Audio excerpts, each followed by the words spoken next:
আপনি দেখতে পাচ্ছেন যে এই জাহাজটি এই মাত্র ভিড়ছে এবং যে 23 জন নাবিক সবাই একসাথে কিরকম একটি খুশি এটি আসলে বলে বোঝানো যাবে না। এই নাবিকটা জিম্মি ছিল দীর্ঘ প্রায় 2 মাসের মাথায় এসে তারা এখন এই মাত্র এই বন্দরে ভিড়লেন। আপনি জাহাজের ক্যাপ্টেনকে দেখতে পাচ্ছেন, এই সাথে যে 23 জন সবাই সারিবদ্ধভাবে আছেন, সবাই উল্লাস করছেন।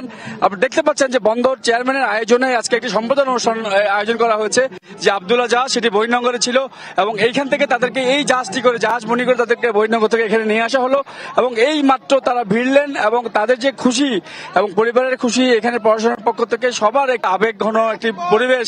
আপনি দেখতে পাচ্ছেন যে সবাই কিরকম উৎফুল্ল রয়েছে।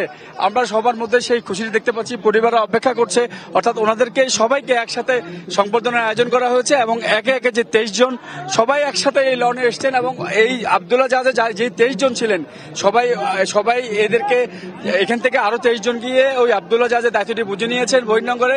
এরপরে এই 23 জন ওনারা এই জিম্মি অবস্থায় ছিলেন যারা, তারা এই এখনকার জাহাজমনি 3 করে তারা এই বন্দরের 1 নম্বর জেটিতে এসে ভিড়ল এবং আপনি দেখতে পাচ্ছেন তাদের যে অন্যরকম একটি খুশি, তারা সবাই কিভাবে হাত নাড়ছেন এবং মনে হচ্ছে যে একটি বিজয় অর্জন হয়েছে। যে দেশ স্বাধীন হওয়ার পরে যেরকম একটি অবস্থা হয় কোনো জায়গায়, ঠিক সেরকম একটি অবস্থা জিম্মি দশা থেকে মুক্ত হওয়ার পরে যে আপনি দেখতে পাচ্ছেন যে এইখানকার যে খুশি সেটি আসলে বলে বোঝানো যাবে না। এবং আপনার মাধ্যমে আমি আমাদের দর্শকদের দেখাচ্ছি যে এই মাত্র জাহাজটি ভিড়ল, অর্থাৎ এই 23 জন নাবিক এখন এখানে নামবেন এবং এখানকে ওনাদেরকে সম্বর্ধনা প্রদান করা হবে এবং বন্দরের আয়োজনে এই সংবর্ধনার অনুষ্ঠানটির আয়োজন করা হয়েছে।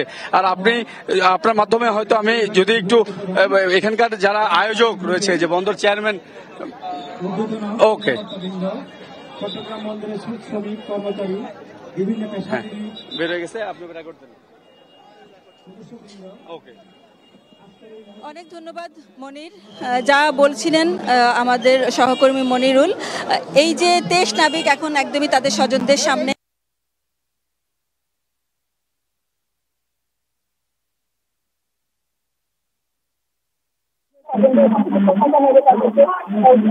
স্বাগতম জানাচ্ছিলেন।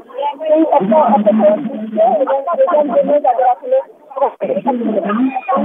যারা তাদের অপেক্ষা ফুরিয়েছে। তারা চট্টগ্রামের সদরঘাটে কেএসআরএম এর লাইটারের জেটিতে এসেছেন এবং এদের তাদের জন্য সিঁড়ি দেয়া হচ্ছে। জাহাজ থেকে তারা এখন নামবেন। ধারে কাছের মধ্যেই, একদমই কাছাকাছির মধ্যে স্বজনরা আছেন। এই যে দীর্ঘ প্রতীক্ষা, 64 দিনের একটা দুশ্চিন্তাগ্রস্ত সময়ের পরে একদম চোখের সামনে এখন তারা তাদের স্বজনদেরকে দেখতে পাচ্ছেন। নাবিকরা জানমালের বিশাল একটা ক্ষয়ক্ষতি, প্রতিদিন নিয়ে তারা এখন দেশের মাটিতে দেশের বুকে দেশে ভালো হওয়ার দেখেছেন এবং তাদের পরিবারের সদস্য যাদের জন্য তাদের অপেক্ষা ছিল তাদের সঙ্গে কথা বলছিলাম, তারা অপেক্ষা করে অনেকক্ষণ জুড়ে তারা এই যে প্রস্তুতি, তাদের সন্তান শিখছে, তাদের স্বামী শিখছে, তাদের জামাতা শিখছে, তাদের ভাতিজা, তাদের ছেলে,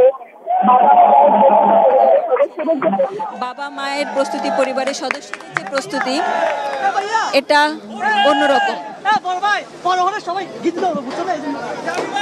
তারা ছেলে রোস্ট খেতে ভালোবাসে, তার জন্য রোস্ট রান্না করে এসেছেন মা। যে যেমনটি পছন্দ তার জন্য পরিবেশটা সেরকম করে বলছিলেন যুদ্ধে জয় করেছিলেন।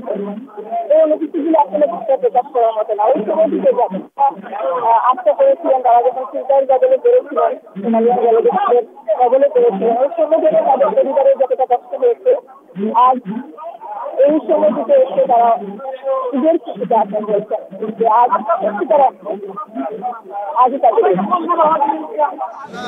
আজই তাদের ঈদ।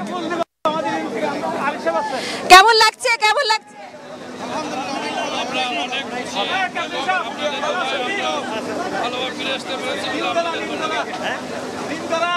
এই যে তাদের আনন্দটা, খুবই বোকা প্রশ্ন যে আসলে কেমন লাগছে। এটা অসাধারণ লাগার একটা ব্যাপার, যদিও সেটা ভাষায় প্রকাশ করার মতো শব্দ এই সময়গুলোতে থাকে না। 23 নাবিক তাদের চোখের সামনে দেখতে পাচ্ছেন তাদের স্বজনরা হাত নাড়ছেন, বাবাকে দেখতে পাচ্ছেন। আমরা নাবিক আতিকুল্লার 2টা মেয়েকে পেয়েছি, ফুটফুটে 2 সন্তান। বাবার অপেক্ষা আছে, বাবার যে খাবার পছন্দ করে তাদের সেটি রান্না করে ঘরে অপেক্ষা করছেন। বাবাকে যেই জাহাজটি দেখা গেল, বাবাকে চিনতে তাদের তো আর ভুল হয় না। বাবাকে দেখে তাদের যে চিৎকার, বাবা বলে যে ডাক, এখান থেকে বাবার কানে যাক আর না যাক, কিন্তু বাবাকে যে দেখে তাদের যে তাৎক্ষণিক যে প্রতিক্রিয়া, এটা আসলে অন্যরকম একটা আনন্দময় ব্যাপার। আমরা আমাদের পরিবার থেকে আসি, পরিবারের জন্য বাঁচি, পরিবারকে নিয়ে বাঁচি, এবং পরিবারের সদস্যরা অপেক্ষায় থাকেন একে অন্যের সাথে কখন দেখা হবে, কখন এই জন্য আমাদের উপলক্ষের অপেক্ষা। আজ তাদের আসলে সারা জীবনের একটা স্মরণীয় ঘটনা, স্মরণীয় দিন তারা পেয়েছেন।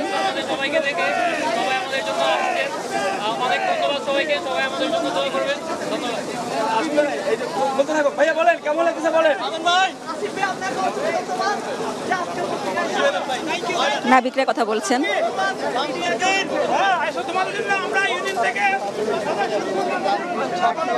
দেখছেন তাদের মধ্যে উৎফুল্লতা এবং উচ্ছ্বাস, তারা ধন্যবাদ জানাই আপনাদের সবাইকে। আপনারা সবাই আসছেন আমাদেরকে সংবর্ধনা জানার জন্য। ধন্যবাদ জানাই মালিক পক্ষকে যারা আমাদেরকে অল্প সময়ের মধ্যে উদ্ধার করে আনছে জীবিততা থেকে, এবং ধন্যবাদ জানাই বাংলাদেশ সরকারকে এমন ধন্যবাদ জানাই যেন আমাদের তাড়াতাড়ি উদ্ধার করে এনেছে। আলহামদুলিল্লাহ, আমরা খুবই আবেগ আপ্লুত। আমরা দীর্ঘ জিম্মি দশা থেকে মুক্ত হয়ে এসেছি। সর্বপ্রথম মহান আল্লাহ তাআলার দরবারে শুকরিয়া আদায় করি।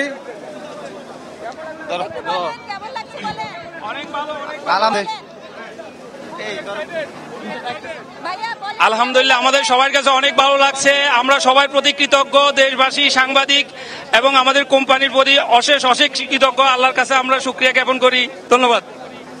আলহামদুলিল্লাহ, আমরা অনেক এক্সাইটেড। আমরা আসছি, দেশে আসছি আপনাদের দোয়া, আল্লাহর রহমত ছিল সবকিছু থাকাতে আমরা আল্লাহর রহমতে আসছি। আমরা অনেক খুশি। ধন্যবাদ। হ্যাঁ, আমরা অনেক এক্সাইটেড। আমাদের কাছে এখন ঈদের চেয়েও বেশি খুশি লাগতেছে। দেশে আসছি বা ফ্যামিলির সাথে মিট করবো কিছুক্ষণের মধ্যে, আপনাদের সাথে মিট করতেছি, দেশ ভাইয়ের সাথে কথা বলতে পারতেছি, খুবই ভালো লাগতেছে। ধন্যবাদ। আলহামদুলিল্লাহ, অনেক ভালো লাগছে আসলে। আসসালামু আলাইকুম সবাইকে। তো ফ্যামিলিকে দেখে, দেশের মানুষকে দেখে আসলে অনেকটাই ভালো লাগছে। তো আশা করি দোয়া করছেন, সবার জন্য দোয়া থাকবে ইনশাল্লাহ। ওকে, আসসালামু আলাইকুম। আমরা সত্যি এক্সাইটেড। আমাদের বাংলাদেশি ভাই বোনেরা আমাদের জন্য এত দোয়া ও এত অবদান রেখেছে, এই শুকরিয়া আমরা ভাষায় প্রকাশ করতে পারবো না। এই জন্য আপনাদের কাছে আমরা চিরকৃতজ্ঞ থাকবো। ধন্যবাদ। আলহামদুলিল্লাহ, আল্লাহর কাছে অশেষ শুকরিয়া। আমরা সুস্থভাবে দেশে ফিরতে পারছি। দেশের জনগণ আমাদের জন্য দোয়া করেছে, আমরা অশেষ শুকরিয়া আদায় করতেছি সবার জন্য।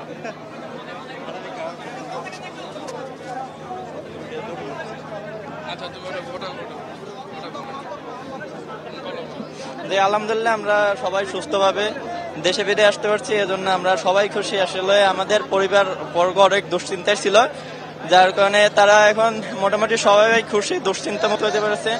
আর আমরা সবাই সুস্থভাবে একদম বাসায় ফিরতে পেরেছি, এজন্য খুশি আর কি। আর আমাদের কোম্পানিকে আসলে আমাদের আন্তরিকভাবে অনেক ধন্যবাদ জানাচ্ছি। তারা আমাদেরকে অনেক দ্রুতভাবে উদ্ধার করে দেশে ফেরার ব্যবস্থা করে দিয়েছেন। আসসালামু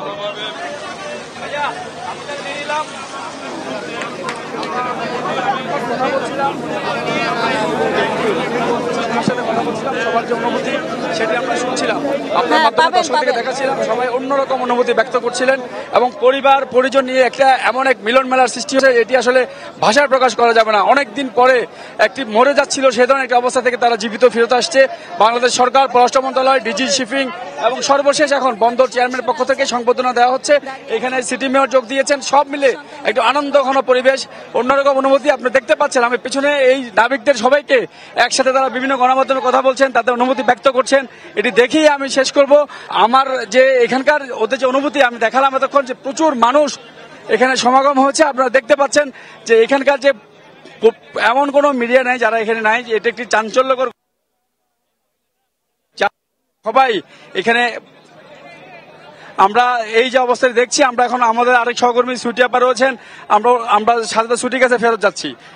আমাদের আরেক সহকর্মী রয়েছেন সুটি, আমরা এখন সেখানে চলে যাচ্ছি। অনেক ধন্যবাদ মনিরুল। আমরা এখন 23 নাবিককে তো দেখালাম, তাদের অনুভূতির কথা জানলাম। এখন আমরা তাদের পরিবার, নাবিক আসিফের পরিবারের কাছে আসছি আমরা। তার বাবা মা এবং ভাগ্নে আছে। এই যে সন্তানকে কাছের সামনে দেখছেন, আপনার চেহারা দেখেই বোঝা যাচ্ছে আপনার অনুভূতিটা। আমরা অনেক খুশি এখন আমাদের ছেলে আসছে আমাদের কাছে, আমরা অনেক খুশি এখন, আলহামদুলিল্লাহ অনেক খুশি। এই যে ছেলে রোস্ট খেতে ভালোবাসে, তাকে বলবেন যে রোস্ট রান্না করে এসেছেন। হ্যাঁ হ্যাঁ হ্যাঁ হ্যাঁ, ছেলে যেন রোস্ট রান্না করেছে, ছেলের পছন্দ, ছেলের প্রিয় খাবার যা যা পছন্দ করে তারা রান্না করে আসছে। সকাল থেকে ছেলের জন্য রান্না করতেছে। এখন ছেলেকে বুকে পেয়ে কি বলবেন? অনেক খুশি, অনেক আনন্দ, অনেক আনন্দ। একটু বাবার অনুভূতিটা শুনি। হ্যাঁ, আল্লাহর কাছে অনেক শুকরিয়া, ছেলেকে ফিরে পেয়েছে। দুঃসহ একটা কষ্টের সময় পার করে এখন ঈদ লাগছে। এখন তো অনেক খুশি, অনেক আনন্দ আমাদের, আর এটাও বলা যাচ্ছে না। খুশিতে আনন্দ থেকে বলা যাচ্ছে না। আগরটা সব ভুলে গিয়েছে, এখন খুশি, এখন আনন্দ। এটা আসলে বিশাল পাওয়া, একটা দুশ্চিন্তাগ্রস্ত সময়। আলহামদুলিল্লাহ। আমরা বাবার অনুভূতি শুনি। বাবা অনেক কষ্ট করে সন্তানকে জন্ম পর বড় করেন, লালন পালন করেন, ছেলেকে নিয়ে স্বপ্ন, সুসন্তান করেছেন আপনি, দেশের জন্য তাকে পাঠিয়েছেন কাজে। এই যে ওই সময়টাতে কষ্টের সময়টার পরে এখন তাকে পাচ্ছেন, খুব আনন্দ লাগতেছে। আলহামদুলিল্লাহ, আল্লাহর কাছে অনেক শুকরিয়া আদায় করতেছি। সহসাদ যে আমার ছেলে আমাদের কাছে চলে আসছে, এটার জন্য অনেক ধন্যবাদ। কোম্পানির লোকজনকে ধন্যবাদ জানাচ্ছি, সিইওকে ধন্যবাদ জানাচ্ছি, এবং বিশেষ করে প্রধানমন্ত্রীকে ধন্যবাদ জানাচ্ছি। অনেক ধন্যবাদ, থ্যাংক ইউ। এই যে এই সময়টাতে যোগাযোগটা কিভাবে করেছেন? আমরা তো যতটুকু জেনেছি যে আপনাদেরকে খোঁজ খবর আপনাদের কাছ থেকেও তারা নিয়েছেন, মানে যারা কর্তৃপক্ষ, আবার আপনাদেরকে সহযোগিতা করেছেন খোঁজ খবর পেতে। আসলে কোম্পানি প্রতিদিনই আমাদের খোঁজ খবর করতো, প্রতিদিনই বাসায় ফোন দিয়ে জানাইতো আসিফুর রহমান কেমন আছে। আমরা যদি না জানি, ওনারা জানতো যে আসিফুর রহমান ভালো আছে, আপনারা টেনশন করবেন না, আমরা কাজ করতেছি ইনশাল্লাহ। আসলে ওনারা যে কথা রাখছে, ও কথা বলছিল, ওই কথাই রাখছে। আমাদের খুব অনেক ধন্যবাদ, কোম্পানির প্রতি অনেক ধন্যবাদ। অনেক ধন্যবাদ। এখানে আসিফের ভাগ্নি আছে। মামা ফিরছে, কেমন লাগছে? ভালো। মামাকে অনেক আদর করে? হ্যাঁ। কি কি কিনে দেয়? অনেক কিছু। কি বলি একটু শুনি। অনেক কিছু কিনে দেয়। এখন যে মামা এসেছে, মামাকে আদর করে কি বলবেন আপনি? অনেক মিস করছি তোমাকে। আপনার নাম কি? আমার নাম ফাতিমাতুজ জোহরা সারা। অনেক সুন্দর নাম, অনেক ধন্যবাদ। নাবিক আসিফের পরিবারের সাথে আমরা কথা বলছিলাম, এবং এই যে ভেতরটাতে একটু দলা পাকানো কান্না আটকে তারা কথা বলছেন। প্রতিটা পরিবার, প্রতিটা মা বাবা জানেন, এই অনুভূতিটা বোঝেন তারা আসলে কেমন লাগছে। এখন আমরা আমাদের নাবিকদের নিশ্চয় ক্যামেরা দেখতে পাচ্ছেন আপনারা, তারা নামছেন, নামার প্রস্তুতি নিচ্ছেন।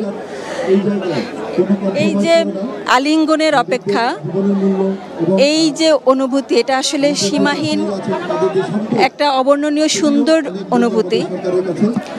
যে দুঃসহ সময় তারা পার করে এসেছেন, সেই 12ই মার্চ থেকে যে কষ্টের সময়টা তারা পার করেছেন, এবং মুক্তির পর তাদের কাজ সেরে এখানে আসতে আসতে লম্বা সময় লেগে গেল। 64 দিন পর তারা আবার এই যে স্বজনদের সামনে এসে দাঁড়ালেন। ভিডিওতে কথা হয়েছে, ফোনে কথা হয়েছে, কিন্তু সরাসরি যে একে অন্যের যে ঘ্রাণটা নেবেন, এখন একে অন্যের যে ভালোবাসার স্পর্শটা নেবেন, এটার জন্যই আসলে আমরা বেঁচে থাকি। এটাই আমাদের জীবনের সবচেয়ে বড় সম্পদ। এই যে অপেক্ষার অবসান, এটা সারা জীবনের একটা স্মৃতি, তাদের জন্য অমূল্য স্মৃতি। আমরা কেউই কখনো চাইবো না কেউ এরকম বিপদ হোক, কিন্তু এ ধরনের সুন্দর অনুভূতি সবার জীবনে আসুক, সেটা নিশ্চয়ই সবাই চান। এখন নাবিকরা নেমে আসছেন, এবং পরিবারের সদস্যরা যতটা পারছেন কাছে ঘেঁষে আসার চেষ্টা করছেন, যাতে করে একে অন্যকে তারা দেখতে পান, কাছে পান, আলিঙ্গন আবদ্ধ হতে পারেন। যারা পরিবারের সদস্যরা এসেছেন, বিভিন্ন জায়গা থেকে তারা এসেছেন, বিশেষ করে কাছাকাছিতে যারা আছেন তারা তো এসেছেনই। আমরা দেখতে পাচ্ছি মোহাম্মদ আব্দুর রশিদের নেতৃত্বে 23 নাবিক নেমে আসছেন। তিনি মাস্টার ক্যাপ্টেন জাহাজটির। তার সাথে আমাদের বারবার যোগাযোগ হচ্ছিল।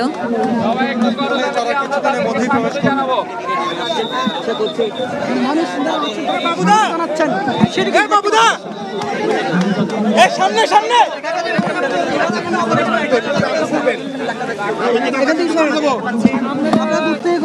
ক্যাপ্টেন ভাই একটু এদিকে বলি, আপনার অনুভবের সাথে একটু এদিকে বলেন, এদিকে বলেন। ভাইয়া ডাইনাম আমি মিলায় বলেন, এই ক্যামেরাটা একটু নিচে নামান, ক্যামেরাটা একটু নিচে নামান, মোবাইলটা একটু নিচে নামান। এখন আমাদের ক্যাপ্টেন রশিদ কথা বলছেন, সেখানে আমাদের মনিরুল আছেন কাছাকাছি।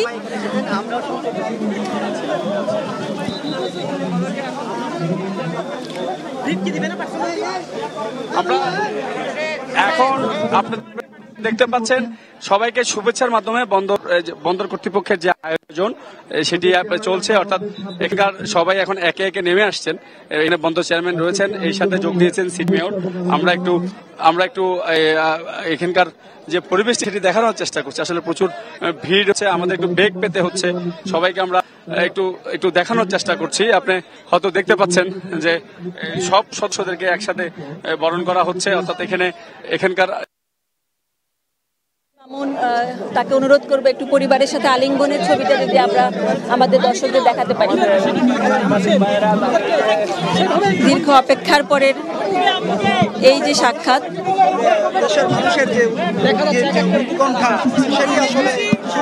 উৎকণ্ঠার একটা সময় পার করে আজ তারা স্বজনদের সামনে, স্বজনদের কাছে।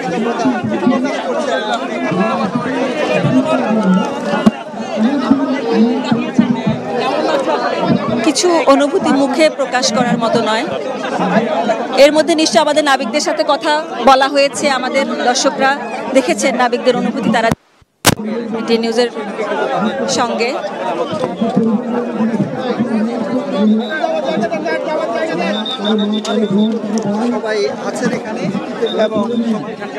বন্দরের চেয়ারম্যান সহ সবাই এখানে উপস্থিত হয়েছেন এবং সিটি মেয়র রয়েছেন। এছাড়া প্রতীক্ষাটা ছিল, কি চাওয়াটা ছিল, জাহাজের ক্যাপ্টেন আব্দুল্লাহ ক্যাপ্টেন, উনি সর্বপ্রথম ওনাকে নিয়ে আসা হলো। সেই ক্যাপ্টেনকে এখন আপনি দেখছেন যে এখানকার যিনি ডিএমডি শাহ আলম, উনি ওনাকে জড়িয়ে ধরছেন। আমরা ক্যাপ্টেনকে একটু এই ভিড়ের মধ্যে আমরা দেখতে পাচ্ছেন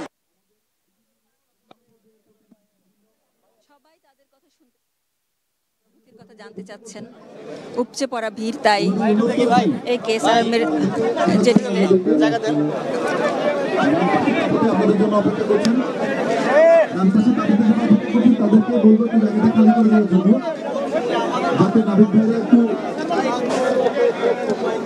দাঁড়াতে পারেন।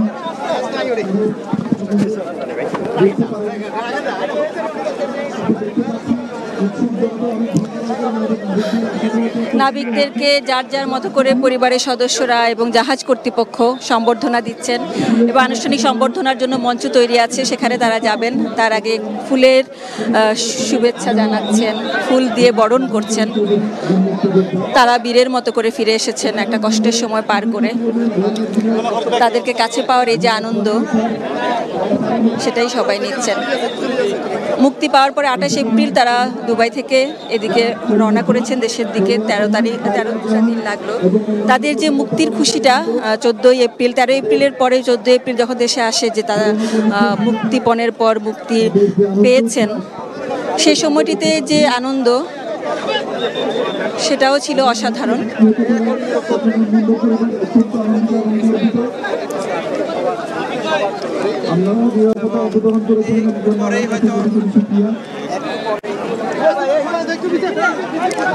আমাদের দর্শকরা নিশ্চয় দেখতে পাচ্ছেন এই যে দীর্ঘ প্রতীক্ষার পর তাদের যে এই যে দেখা, এটা কি আসলেই কখনো ভোলার মতো বা মুখের ভাষায় বর্ণনা করার মতো? এই যে স্পর্শটা, প্রিয়জনের স্পর্শ, এটার জন্যই আসলে জীবনটা এত সুন্দর, এত মধুর।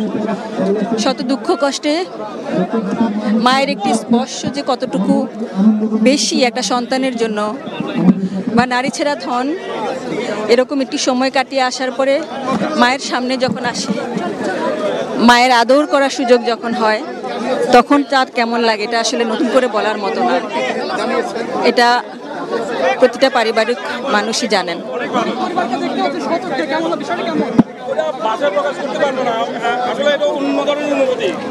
যারা আছেন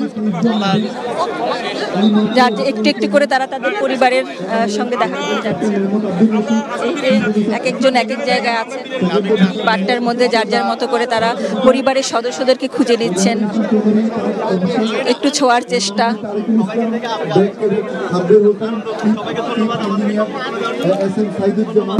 যারা এখানে পরিবারের সদস্যরা আছেন আমরা কথা বলছিলাম, প্রত্যেকেই তাদের ওই সময়ের কষ্টের কথা বলছিলেন। এই যে ছটফট করা একটা কষ্ট, না জানি তার সন্তান তার স্বজন ওই বিদেশ বিভুঁয়ে তারা কেমন আছেন, না জানি কোনো সত্যি বিপদ হয়ে যায় কিনা।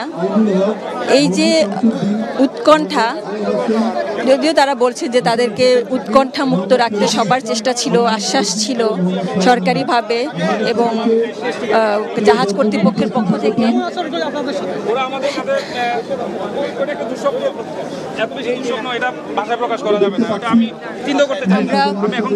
নাবিকদের দেখতে পাচ্ছি তাদের সেই সময়ের কথাগুলো স্বজনদের কাছে মন খুলে বলবেন সে অপেক্ষায় আছেন।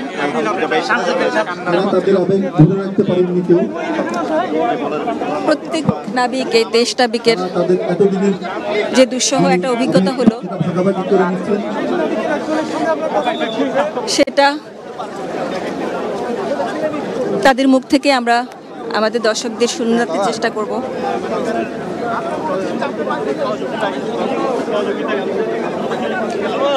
যারা আছেন কেমন জীবন ছিল, কেমন কাটিয়েছেন? ভীতিকর পরিস্থিতি, আসলে বলতে পারবো না এগুলা। এক একটা দিন দুঃস্বপ্ন, আমাদের দুঃস্বপ্নের মতো মনে হচ্ছে এখন। কিন্তু আপনারা কি কোনো আঘাত? আমাদেরকে ভয় ভীতি দেখানো হয়েছে, কিন্তু হাত তোলা হয় নাই। হাত তুলে নাই, কেউ ভয় ভীতি দেখাইছে। অনেক সময় বন্দুকের নল দিয়ে গুতা মারতে আসলে বলছি। আজকে আলহামদুলিল্লাহ ভালো, অনেক খুশি। ঈদের দিনও আমাদের, আজকেই আমাদের ঈদ, ওই দিন কোনো ঈদ ছিল না। আজকেই আমাদের ঈদ, আজকেই আমাদের ঈদ। এমন সময় কি এমন কাজ করেছেন আমি মরে যাব বা কি করব, আমার কি কাজ বাকি ছিল, এমন কোনো কিছু মনে পড়েছিল কিনা? অ্যাকচুয়ালি তেমন কিছু মনে পড়ে নাই। ভীতিকর পরিস্থিতি ছিলাম, এক একটা দিন কিভাবে পার করব ওই চিন্তায় ছিলাম আমরা। ঠিকঠাক খাবার দিয়েছিল? ঠিকঠাক খাবার খেতে পেরেছি, আমাদের পর্যাপ্ত খাবার ছিল। আমরা মাপুতো বন্দর থেকে লিভ করার আগেই পর্যাপ্ত খাবার স্টোর করেছিলাম। এটার জন্য আমরা মোটামুটি সার্ভাইভ করতে পারছি। শুধু গোসলে খাবার পানিতে একটু সমস্যা হয়েছিল। অবশ্যই ভয়ঙ্কর মতো। AK-47 সামনে তো সবাই ভয়ঙ্কর বিধি, সবসময় টিগার লোড করে থাকতো। কি দুর্ব্যবহার করতো? দুর্ব্যবহার সবসময়, মানে আক্রমণাত্মক ছিল, কিন্তু মারতো না, ভয় দেখাইতো। এদের চেহারাটাই ভয়ঙ্কর, এদের আচরণে ভয়ঙ্কর। তারা সর্বমোট কতজন ছিল? 50-60 জন হবে। জি, বাড়ি বাড়ি অস্ত্র নিয়ে ছিল সবাই। ঈদের দিন আপনারা দেখলাম যে নতুন পাঞ্জাবি পরে, আমরা তো সবসময় জামা কাপড় নিয়েই যাই, কারণ আমরা এখানে 9 মাস থাকবো। তো ঈদের তারা জানে যে আমরা হয়তো মুক্তি পেয়ে যাবো 2-1 দিনের মধ্যে। তাদের অনুমতি সাপেক্ষে অস্ত্রের পাহারায়, ঘর অস্ত্রের পাহারায় আমাদেরকে নামাজ পড়তে অনুমতি দিয়েছিল। AK-47 ছিল, রাইফেল ছিল, তারপরে আপনার বিমান বিধ্বস্ত করার জন্য বড় ভারী যন্ত্র ছিল, অস্ত্র ছিল। প্রথম যখন দেখলেন যে জলদস্যু, আনন্দ, আজকে আমার আনন্দ। ধন্যবাদ। আমার নাম হচ্ছে যে মোহাম্মদ শামসুদ্দিন প্রকাশ শিমুল, অয়লার, আমার পদবী অয়লার মোটর মোহাম্মদ শামসুদ্দিন। যখন জলদস্যু প্রথম আপনাদের শিপে উঠে যায় তখন আপনাদের তাৎক্ষণিক জানার পরের অনুভূতিটা কি করবে দিশাহারা লাগছিল? ভয়ঙ্কর ছিল, খুব ভয়ঙ্কর ছিল। কারণ যেহেতু আমাদের 2 জন ব্যক্তি ক্যাপচার হয়ে গেছে, আমাদেরকে সারেন্ডার করা ছাড়া উপায় ছিল না। আমরা ডিউটি ছিলাম। আমি যখন অ্যানাউন্স করছে ক্যাপ্টেন সাহেব, আমরা চলে গিয়েছিলাম। আচ্ছা, তারপর তারা মুক্তিপণ কিভাবে চাইলো? মুক্তিপণের বিষয়টা বলতে পারবো না, আমরা জানি না। আমরা তো নিচেই ছিলাম, ওগুলো তো সব তো এখানেই ছিল। PNI ক্লাব কোম্পানি ডিল করেছিল, আমরা এই সম্বন্ধে বলতে পারবো না। ওই সময়টিতে সবচেয়ে বেশি খারাপ কখন লাগতো? প্রত্যেকটা দিনই খারাপ লাগতো। আমার 33টা দিন 33 বছরের মতো গেছে। অনেক কষ্টে পার করেছি, আসছি, ভালো লাগতেছে। এখন ঈদের মতো লাগতেছে। ঈদের দিন আমাদের ঈদ মনে হয় নাই, তার রমজান মাস ছিল, নামাজ পড়ছিলাম আলহামদুলিল্লাহ। রাইফেলের মুখে ঈদের নামাজ? হ্যাঁ, রাইফেলের মুখে ঈদের নামাজ পড়ছি আমরা সবাই। চারিদিক থেকে পাহারা দিয়ে আমাদের ঈদের নামাজ পড়তে হবে। পরিবারকে পেয়ে প্রথম কথাটা কি বলবেন? প্রথম কথা কি, আমার ভাই চলে আসছে, ভাইকে দেখছি কান্নায় আনন্দ অশ্রু চলে আসছে। ভাইকে কাছে পেলেন, কেমন লাগে ভাই? আমার ভাই অনেকদিন পরে দেশে আসছে, কাছে পেলাম। ভাইকে যে এভাবে আবার অক্ষত অবস্থা পাবো এটা কখনো কল্পনা করি নাই। পেয়েছি আলহামদুলিল্লাহ। আল্লাহর কাছে অনেক শুকরিয়া গুজার করতেছি। এই তো আর কিছু। ছোট ভাই? আমার ছোট ভাই। খুব আদরের? আমার আদরের, জি। ওই সময়টিতে কি মনে হয়েছে ভাইকে পেলে আবার কি করবে? সে প্রথম দিন যেদিন ইয়াতে পড়ে গেছিল সেদিন শুধু 5 থেকে 6 মিনিট মতো কথা বলতে পারছে। আমার থেকে কিছুক্ষণ পরে মোবাইল নিয়ে ফেলবে, এরপরে কোনো কথা বলতে পারবো না। হয়তো ফিয়া আমানিল্লাহ, দেখা হতেও পারে নাও হতে পারে। এইভাবে আজকে ঈদের দিন মনে হচ্ছে। এই যে পরিবারের স্বজনদের কথা আমরা শুনছিলাম, দুই পক্ষেরই দুই উৎকণ্ঠা সময় কেটেছে, অনুভূতি প্রায় একই রকম, উৎকণ্ঠার মাপ একই রকম। আবার দেখা হবে কি হবে না, আবার কাছে পাবেন কি পাবেন না। পেয়েছেন আপনি স্বজনকে? জি জি পেয়েছি, আপনাদের অনেক ধন্যবাদ। জি এখন অনেক খুশি, যা খুশিতে কান্না করে দিছি, কারণ ধরে রাখতে পারি নাই, চেষ্টা করছি। তো ঠিক আছে, ভালো থাকবেন আপনারাও, আমরা ভালো আছি, এখন ভালো আছি। এখন তারা ভালো আছেন, বলাই বাহুল্য, এখন তারা ভালোই আছেন। এই ভালো থাকারই অপেক্ষা ছিল। এক জীবনে পরিবারের হাসি মুখ দেখলে আসলে আর কিছু লাগে না, এমনই মনে হয়। আমরা আমাদের পরিবারের জন্যই বাঁচি, আপনজন প্রিয়জনদের জন্যই বাঁচি। আমরা এখানে মোহাম্মদ রশিদকে দেখতে পাচ্ছি, মাস্টার ক্যাপ্টেন মোহাম্মদ আব্দুর রশিদ। তার সাথে আমাদের টুকটাক যোগাযোগ যখনই হচ্ছিল। আজকের আনন্দ ভাষায় প্রকাশ করেন না, যে আর কি। ধন্যবাদ সবাইকে, আপনাদের সব মিডিয়া পার্সন যারা এতদিন আমাদের সংবাদগুলো হাইলাইট করেছেন দেশে বিদেশে আমাদের পরিবারের কাছে। তো আমি আমার সাংবাদিক এবং মিডিয়া পার্সন যারা আছেন তাদের প্রতি অত্যন্ত কৃতজ্ঞ। না, ইনশাল্লাহ আল্লাহর অশেষ রহমতে আমাদের কোনো সমস্যা নেই, কেউ অসুস্থ হয়নি, কেউ ইনজুর হয়নি, খাওয়া দাওয়া খুব ভালো ছিল আলহামদুলিল্লাহ। আপনি একজন মাস্টার ক্যাপ্টেন, আপনার উপরে অনেক বড় দায়িত্ব ছিল, ওই সময়টা আপনি কিভাবে সামাল দিয়েছেন? ওই একই কথা বলো, উপর আল্লাহ কেন জানি আমাকে স্ট্রেন দিয়েছে আমার মাথা ঠান্ডা রাখার। তো এবং সবাইকে উপদেশ দিয়েছি যাতে মাথা গরম করা যাবে না, ওরা যেটা বলে সেটাই করতে।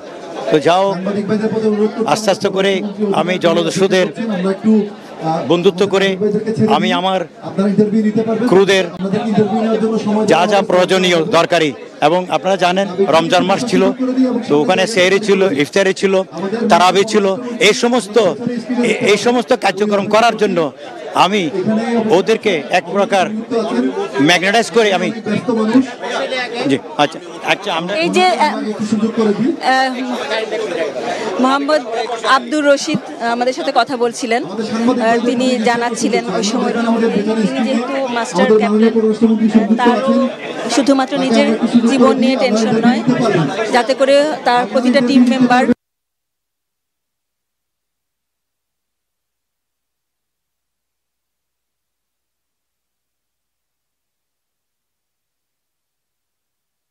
পরিস্থিতিতে তাদের করতে হতে পারে।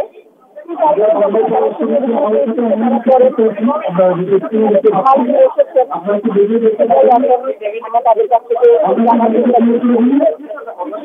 এই অভিজ্ঞতা কারোরই না হোক, সমস্যা করে জানা এই অভিজ্ঞতাগুলো, এই কথা বলছেন, আমাদের নিশ্চয়ই কাজে লাগবে।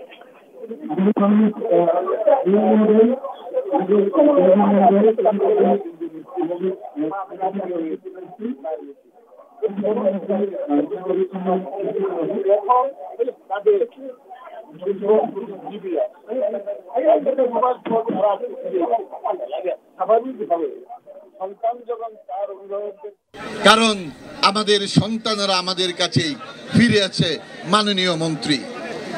আল্লাহর কাছে সর্বশেষ আর এখানে মেয়র কথা বলছেন, তার অনুভূতির কথা বলছেন নগরের অভিভাবক হিসেবে। মা বাবার মনে শান্তি এসেছে, তাদের ছেলেকে তারা ফিরে পাবে, যখন তারা ঘরে ফিরে যাবে মায়ের অশ্রু বোনের অশ্রু একাকার হয়ে যাবে তাদেরকে পেয়ে। আল্লাহ রব্বুল আলামিন তাদেরকে সুস্থ রাখুক, তাদেরকে ভবিষ্যৎ সমৃদ্ধ করুক।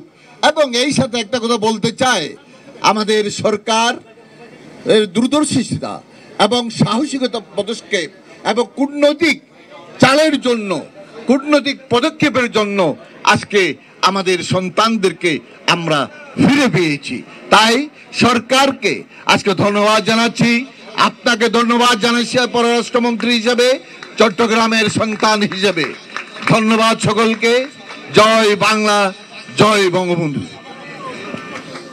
মেয়র কথা বলছিলেন, নগরের অভিভাবক হিসেবে তিনি বলছিলেন যে সরকারি বিভিন্ন পদক্ষেপের মাধ্যমে কূটনৈতিক তৎপরতা, কূটনৈতিক মাননীয় পররাষ্ট্রমন্ত্রী মহোদয়কে বিনীত অনুরোধ জানাচ্ছি স্যারের একটু অনুমতি ব্যক্ত করার জন্য। এবং আজকে আমাদের এই হাসান মাহমুদ অনলাইনে সংযুক্ত আছেন, তিনি কথা বলতে চাচ্ছেন এই ব্যাপারে, তিনি তার অনুভূতির কথা জানাচ্ছেন এখানে সংযুক্ত হয়ে। আজকের এই অনুষ্ঠানে উপস্থিত চট্টগ্রাম সিটি কর্পোরেশনের সম্মানিত মেয়র বীর মুক্তিযোদ্ধা জনাব রেজাউল করিম চৌধুরী এবং চট্টগ্রাম বন্দর কর্তৃপক্ষের সম্মানিত চেয়ারম্যান রিয়ার অ্যাডমিরাল সোহেল, উপস্থিত কেএসআরএম কর্তৃপক্ষের সম্মানিত কর্মকর্তা, মালিক পক্ষের সম্মানিত প্রতিনিধি এবং অন্যান্য গণ্যমান্য ব্যক্তিবর্গ উপস্থিত আছেন।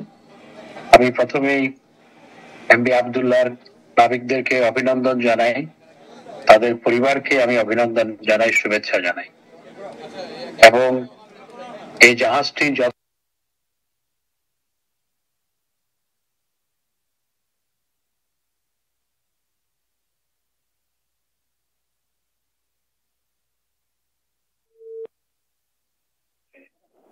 বিদেশি বিভিন্ন সংস্থার পক্ষ থেকে বল প্রয়োগের পরামর্শ দেওয়া হয়েছিল।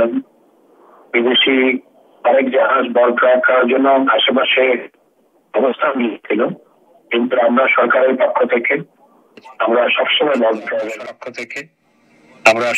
বল প্রয়োগের বিরুদ্ধে ছিলাম। এসআরএম কর্তৃপক্ষ বল প্রয়োগের বিরুদ্ধে ছিল এবং মাননীয় প্রধানমন্ত্রী সবসময় আমাদেরকে নির্দেশনা দিয়েছিলেন যে শান্তিপূর্ণভাবে এই সমস্যার সমাধান করার জন্য, এবং সেটি করার জন্য পররাষ্ট্র মন্ত্রণালয় যেমন কাজ করেছে, একই সাথে নৌ পরিবহন মন্ত্রণালয়, নৌ পরিবহন মন্ত্রী মহোদয় এ ব্যাপারে সবসময় সচেষ্ট ছিলেন। এবং আমি ধন্যবাদ জানাই এসআরএম কর্তৃপক্ষকে, তারা তাদের নাবিকদেরকে সুস্থভাবে এবং জাহাজ সুস্থভাবে ফিরিয়ে আনার উপরেই সবসময় গুরুত্ব দিয়েছে। আমরা সরকার যেমন বল প্রয়োগের বিরুদ্ধে ছিলাম, তারা বল প্রয়োগের বিরুদ্ধে ছিল এবং শেষ পর্যন্ত কোনো ক্ষয়ক্ষতি ব্যতি রেখে নাবিকদেরকে সুস্থভাবে ফিরিয়ে আনতে আমরা সক্ষম হয়েছি। এটি আমাদের সমন্বিত প্রচেষ্টার ফলেই এটি সম্ভব হয়েছে। চট্টগ্রাম বন্দর কর্তৃপক্ষ এই ক্ষেত্রে অত্যন্ত গুরুত্বপূর্ণ ভূমিকা পালন করেছে।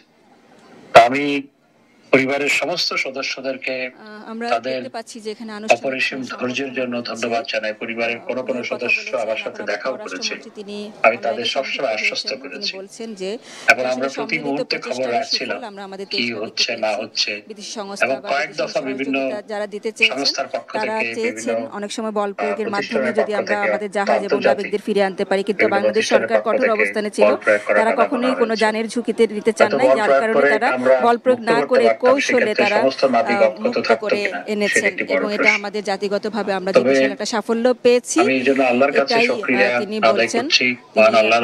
আসলে পররাষ্ট্র মন্ত্রণালয়, নৌ পরিবহন মন্ত্রণালয়, রাষ্ট্রীয় শহর উদ্যোগ, জাহাজ কর্তৃপক্ষ সবার সমন্বিত প্রচেষ্টাতেই আমরা আমাদের এই দেশ নাবিককে ফিরে পেয়েছি। ভবিষ্যতে যাতে এই ধরনের ঘটনা না ঘটে সেজন্য আমাদের সবাইকে একটু সজাগ থাকতে হবে। বলছেন বিশেষ করে যে সমস্ত জায়গা যেসব জায়গাগুলো ঝুঁকিপূর্ণ, যেসব জায়গাগুলোতে জলদস্যুর ঘটনা বা সশস্ত্র আক্রমণের শিকার হওয়ার সুযোগ আছে বা শঙ্কা আছে, সেসব জায়গাগুলোতে যেন একটু সতর্ক থাকা যায়, এই ব্যাপারগুলোতে যেন একটু স্টাডি থাকে, সেই ব্যাপারটাই বলছেন। এটাই আসলে আলোচনা, যে এই ধরনের পরিস্থিতিকেও যেন না পড়ে, আর পড়লেও যেন কৌশলী হয়ে আমরা আমাদের প্রথমত আমরা আমাদের জীবনগুলোকে আমরা যেন অক্ষতভাবে ফিরিয়ে আনতে পারি, সেই চেষ্টাটা হবে। কবিতা, এই হলো এখানকার পরিস্থিতি।